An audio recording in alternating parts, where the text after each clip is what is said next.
Hi, boys and girls. We're back with the Ickabog, chapter 54, the Song of the Ickabog. If you remember, Daisy had just gone and sat down next to the Ickabog to talk to him. Everybody else thinks she's crazy for doing so. The Ickabog had just drawn a breath with its usual sound of an inflating bagpipe when Daisy said, "What language do you sing in, Ickabog?" The Ickabog looked down at her, startled to find Daisy so close. At first, Daisy thought it wasn't going to answer, but at last it said in its slow, deep voice, "Ickarish." "And what's the song about?" "It's the story of Ickabogs, and of your kind, too." "You mean people?" said Daisy. "People, yes," said the Ickabog. "The two stories are one, because people were born out of Ickabogs." It drew in its breath to sing again, but Daisy asked, "What does bornded mean? Is it the same as born?" "No," said the Ickabog, looking down at her. "Bornded is very different from being born. It's how new Ickabogs come to be." Daisy wanted to be polite, seeing how enormous the Ickabog was, so she said cautiously, "That does sound a bit like being born." "Well, it isn't," said the Ickabog in its deep voice. "Born and bornded are very different things. When babies are bornded, we have bornded them die. Let me read that sentence again. It came out weird.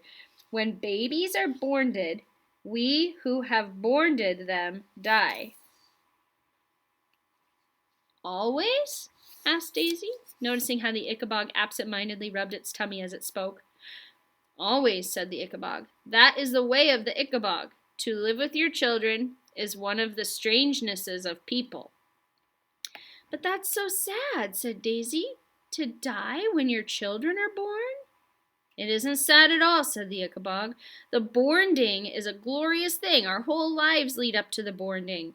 What we're doing and what we're feeling when our babies are bornded gives them their natures. It is very important to have a good bornding." "I don't understand," said Daisy.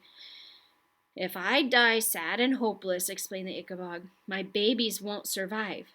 I've watched my fellow Ickabogs die in despair, one by one, and their babies survived them only by seconds. An Ickabog can't live without hope. I'm the last Ickabog left, and my bornding will be the most important bornding in history, because if my bornding goes well, our species will survive, and if not, Ickabogs will be gone forever. All our troubles began from a bad bornding, you know." "Is that what your song's about?" asked Daisy. "The bad bornding?" The Ickabog nodded, his eyes fixed on the darkening, snowy marsh. Then it took yet another deep bagpipe breath and began to sing, and this time it sang in words that the humans could understand. "At the dawn of time, when only Ickabogs existed, stony man was not created, with his cold, flint-hearted ways. Then the world in its perfection was like heaven's bright reflection. No one hunted us or harmed us in those lost, beloved days. O Ickabogs, come bornding back, my Ickabogs. O Ickabogs, come bornding back, my own." Then tragedy, one stormy night, came bitterness, born of fright, and bitterness, so tall and stout, was different from its fellows. Its voice was rough, its ways were mean, the likes of it had not been seen before, and so they drove it out with angry blows and bellows. O Ickabogs, be bornded wise, my Ickabogs. O Ickabogs, be bornded wise, my own. 1,000 miles from its old home, its bornding time arrived alone. In darkness, bitterness expired, and hatred came to being. A hairless Ickabog this last, a beast sworn to avenge the past. With bloodlust was the creature fired, its evil eye far-seeing. O Ickabogs, be bornded kind, my Ickabogs. O Ickabogs, be bornded kind, my own. Then hatred spawned the race of man, 'twas from ourselves that man began. From bitterness and hate they swelled, to armies raised to smite us. In hundreds Ickabogs were slain, our blood poured on the land like rain, our ancestors like trees were felled, and still men came to fight us.